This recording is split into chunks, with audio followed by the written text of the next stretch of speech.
Good morning. This is the time that was noticed and posted for our regular board meeting of the Board of Supervisors. It's July the 23rd, 2024, and it's 10 o'clock a.m. We're in the Board of Supervisors hearing room, Melody Lane, Bisbee. Pursuant to ARS 38-431.02H, the public will have physical access. Excuse me, I think we're getting a little... Is that better? They're working on it over here. Okay. The public will have physical access to the meeting place 15 minutes prior to the start of the meeting.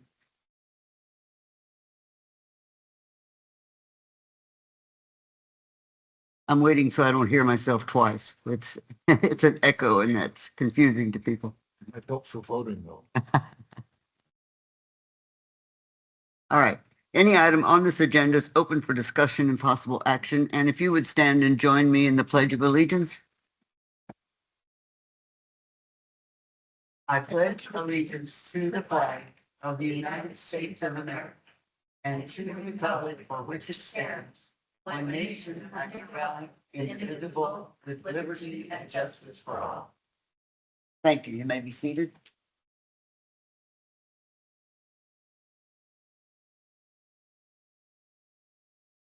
The order or deletion of any item on this agenda is subject to modification at the meeting, and the board may vote to recess into an executive session for the purpose of obtaining legal advice from the board's attorney on any matter listed on the agenda pursuant to ARS 38-431.03A3. We begin with the roll call. District 1. Crosby is here. District 2, Supervisor English is present. District 3. Supervisor Judd is here. We have a complete board this morning. Members of the public may attend this meeting by Microsoft Teams computer or mobile app or by phone by calling 602-609-7513 or 888-680-6714. Conference ID 545-284-049#. If you have trouble accessing this meeting remotely, call 520-432-9200 for directions. The board may permit public comment during the discussion of any item on this agenda. To speak on an agenda item or during the call to the public, complete and return the speaker request form to the clerk of the board by 9 o'clock a.m. on the day of the meeting. Note that some attachments may be updated after the agenda is published, and this means that some presentation materials displayed at the board meeting may differ slightly from the attached version. We begin with the call to the public. The first one is on Teams, Jeff Sturgis. Are you there, Good Jeff? morning. Can you hear me? Yes. I'm Jeff Sturgis from Sierra Vista. Now that Tom Crosby and Peggy Judd have been indicted with felony charges and are facing a trial for their alleged crimes, I want to remind them, as the 2024 elections near, we will be watching their pre- and post-election actions closely. Recorder David Stevens should also pay attention. Cochise County citizens and voters need our elected public officials to follow the law and not drag us out once more through costly lawsuits. We need Supervisors Tom Crosby and Peggy Judd and Recorder David Stevens, who went along with their attempted full hand count scheme that made our county a national laughingstock, to avoid the hanky-panky of the past. Please, let's have no refusing to certify the votes of county voters as the law requires. Just follow the laws and we'll all be fine. Is that asking too much? Thank you. The next speaker is Tricia Girodette, and she's on Teams. Ms. Girodette? Yes, good morning, Supervisors. Tricia Girodette in Sierra Vista. I vote by mail and am happy to do so. I recently completed my ballot and dropped it in the county drop box, and I'm able to follow its pathway from there to when it is approved as signature and then can be counted. I like the system. I appreciate the convenience of doing it from home at my own time. I believe it's a secure system, and I don't think that we've been shown any indication that there are any problems with the system. So I just want to express my gratitude for that, along with the approximately 80% of the population who also votes by mail. And I guess we'll know in a couple of weeks, but I also want to urge the Board of Supervisors to follow the law and certify the results. This will be an especially difficult, perhaps, certification because Mr. Crosby will be facing the possibility of losing at the primary level, and he would then be obligated to certify those results. So depending on that particular component aside, I hope that we can see a smooth and uneventful canvass of the election results. Thank you. The next speaker is also on Teams, Allison Morris. Are you there, Allison? Can you hear me okay? Yes, fine. Great, thank you. Good morning, I'm Allison Morse, a registered voter from Portal, and I just would like to agree and emphasize what the previous speaker, Tricia, just said about mail-in ballots and ballot tracking. I've followed the same procedure as she did and totally agree. It's a wonderful system, as most voters in Arizona are aware of and appreciate as well. So just want to put a plug in for that. But I do have a few questions for Supervisors Judd and Crosby. First, can we count on you to ensure that our elections are going to be carried out in a lawful manner as outlined in the Election Procedures Manual and Arizona Revised Statutes? Can you assure us that you will not drag us through the more costly and unnecessary lawsuits regarding illegal expanded hand counts or the delay of certification? Can we have your word that you will respect the law and those that enforce it, even when your political allies advise you otherwise? Can you pledge to dutifully certify the canvass of our lawfully obtained election results, even if you are not happy with those results? And Supervisor Crosby, can we expect that you will not attempt to decertify our election results as you unsuccessfully tried to do twice in Maricopa County? Cochise County voters had confidence in our election system before you and Supervisor Judd created distrust, disruption, and delays, which cost taxpayers well over $1 million in direct and indirect costs. We are weary of the drama surrounding our 2022 midterm election and the unwarranted damage of its after effects. We hope that your felony indictments have given you pause. We ask you both to fulfill the duties of your position in a lawful manner as you were elected to do. Thank you. Thank you. I have one other written document that I will enter into the record. I assume all of the board members have it. I do, and I would like to respond. And that is to say, to Mr. Sturgis and Ms. Morse, I would suggest the thumbnail test of whether an indictment is politically motivated or not might be, would we be indicted if Abe Hamadeh was the de facto attorney general? And I think that is clearly no. Furthermore, for Ms. Morse, it's always cheaper to surrender, but I am going to continue to fight for the rights of my constituents and my very own rights. And I wonder, what delay are you referring to, Ms. Morse? Because last time we talked about the delay after the meeting of November 28th, 22, which I explained and have documented that it was clearly because of our beloved chair, Madam English. Thank you. Okay. I have no other call to the public forums, so we move to the consent agenda, and it's items 1 through 7. Madam Chair, I move that we approve. Point of order? Oh. I would like Point of to order. remove number 6 for discussion. Would you like to make a motion to Certainly. that effect? Yeah. We don't do it just by handshake. Your turn. Okay. I would like to move that we approve consent agenda items 1 through 5 and consent agenda item 1 through 7. Wait now. 1 through 5 and number 7. Yes. That's the ones that I'm ready to approve and vote on for the consent agenda. I'll second that. Okay, we have a motion and a second. All those in favor say aye. Aye. Aye.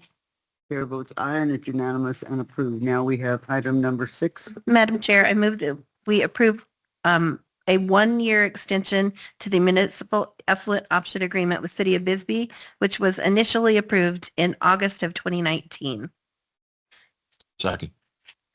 We have a motion and a second. Is there discussion? Yes, indeed. I will be voting against this because I believe it is based on the fraudulent Sprinka, number 1, the eternal threat to Fort Huachuca, number 2. The effluent goes to the wrong valley. In other words, the San Pedro Valley has no water shortage. Bisbee Airport is indeed about 40 feet higher than the Cochise College Airport. Therefore, it is also downhill in that direction to the valley, which actually has a water shortage. And it is a redistribution to the city of Bisbee. Therefore, I will be voting no on it. Any other comments? If I could just clarify that I understand that this is just an extension for exploratory and planning type things. And I think Mr. Crosby's, that should be considered, where would be the best use of that effluent. So I'm okay with the thing because we need more time to talk about it rather than end it. Let's keep talking about it because we need water in our state. Let's just maximize that. The whole state needs water. So I think this is an option. Any further discussion before I call for the vote? Hearing none, all those in favor say aye. Aye.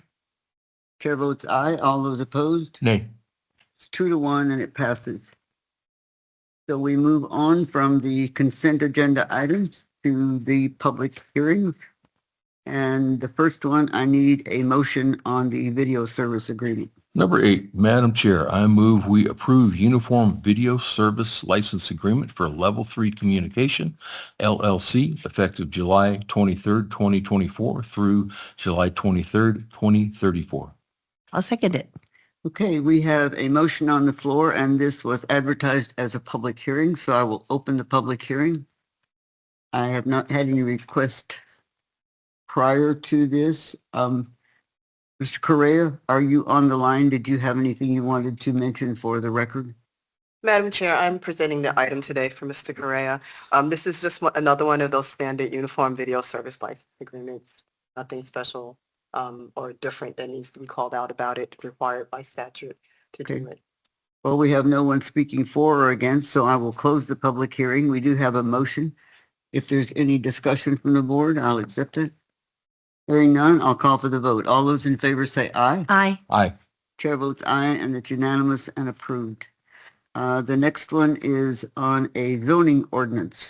Madam Chair, I move that we adopt zoning ordinance 24-08 to rezone tax parcel 105-40-004 from R36 Residential District, 1 dwelling per 3,600 square feet, 36,000 square feet to general business district pursuant to the applicant of Robert Maloney.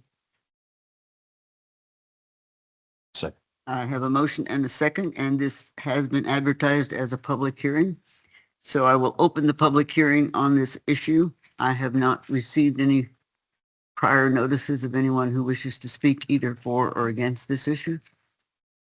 But is anyone in the crowd? Hearing none, then I will close the public hearing. We do have a motion and a second on the floor. Is there any discussion from the? No. Hearing none, I'll call for the vote then. All those in favor say aye. Aye. Aye. Chair votes aye, and it's unanimous and approved. We didn't even need to hear from you, Matthew. The next one is also a zoning ordinance change, and I need a motion. Madam Chair, I move we approve, we adopt zoning ordinance 24-09 to rezone the north 1.7 acres of tax parcel 101-41-008 alpha, previously identified as tax parcel 101-41-001H from RU4 Rural District 1 dwelling per 4 acres to HI Heavy Industry District pursuant to the application of BEMA LLC, Maryland Seibold. I'll second that. We have a motion and a second. This is advertised as a public hearing, so I will open the public hearing on this issue. I've not previously had anyone who wishes to speak either for or against this, but I certainly open it up now. Does the applicant happen to be here? Do you wish to speak on this, Ms. Seibold?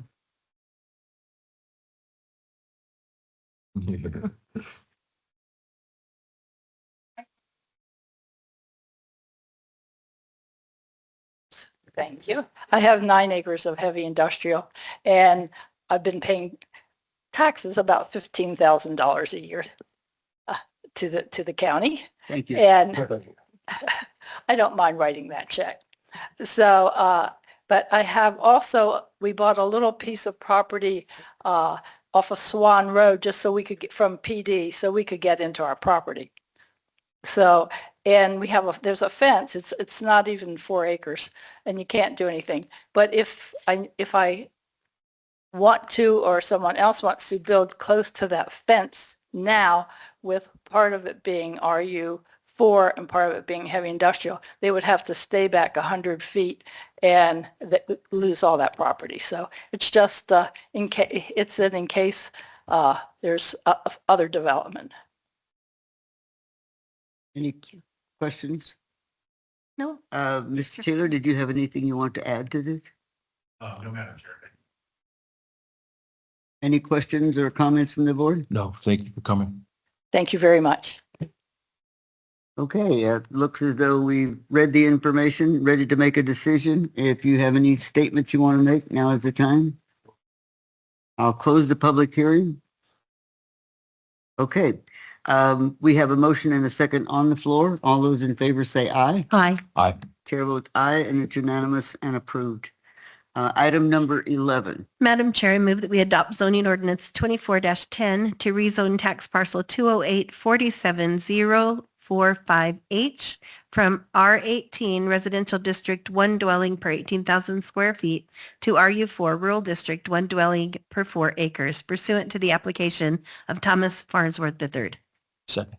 Okay, we have a motion and a second. This also has been advertised as a public hearing. So I will open the public hearing. I have had no request from the public to speak on this issue, either for or against. Now is the time. Hearing none, then I will close the public hearing. We do have a motion and a second on the floor. Mr.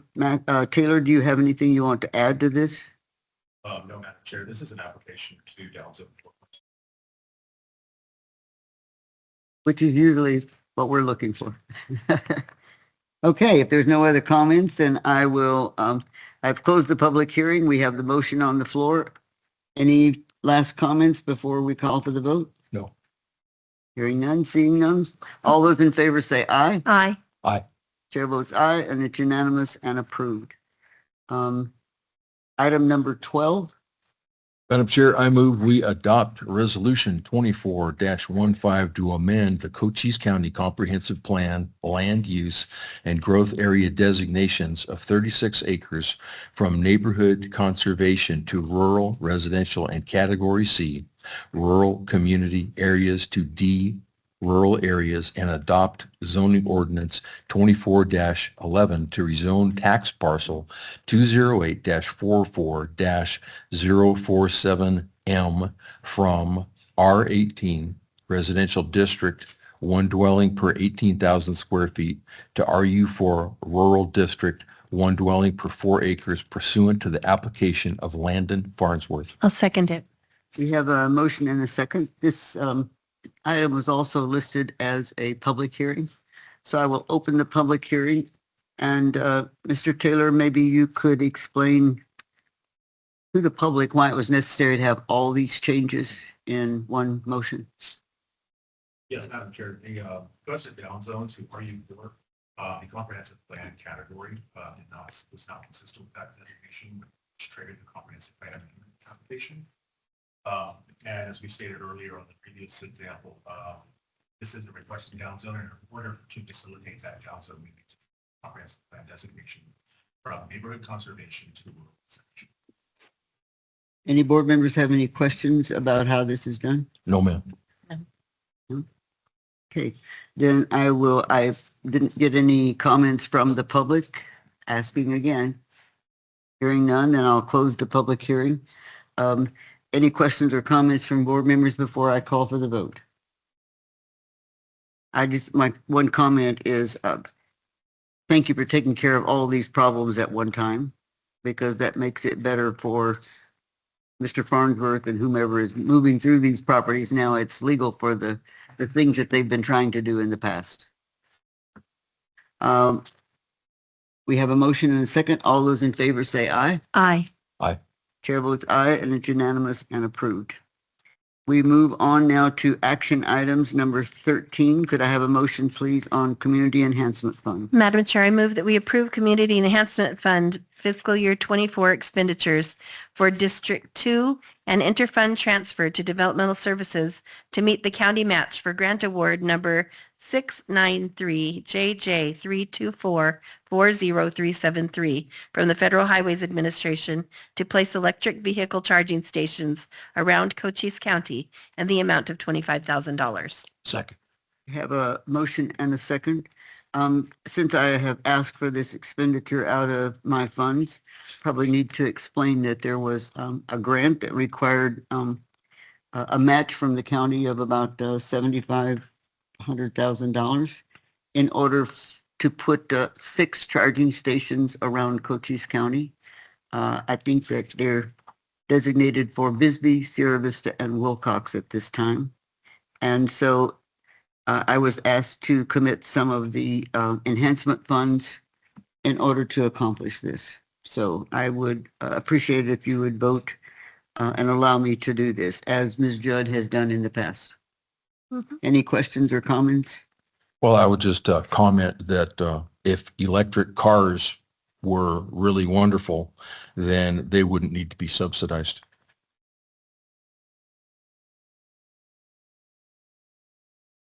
Any other I comments? don't have any comments. Thank you. It's my understanding, I will respond to that only in the fact that these are open to the public, and in the beginning, there will be no charge at these charging stations. So all those in favor, we do have a motion and a second, so all those in favor say aye. Aye. Chair votes aye. All those that disapprove? Nay. 1 disapproved, so we have 2 for, 1 against. It still passes. Item number 14 from the County Attorney's Office. Could we have a motion, please? Madam Chair, I move we approve the Crime Victim Compensation Grant VC-25-002A between the Arizona Criminal Justice Commission and the Cochise County Attorney's Office in the amount of $69,966.55 effective July 1st, 2024 through June 30th, 2025.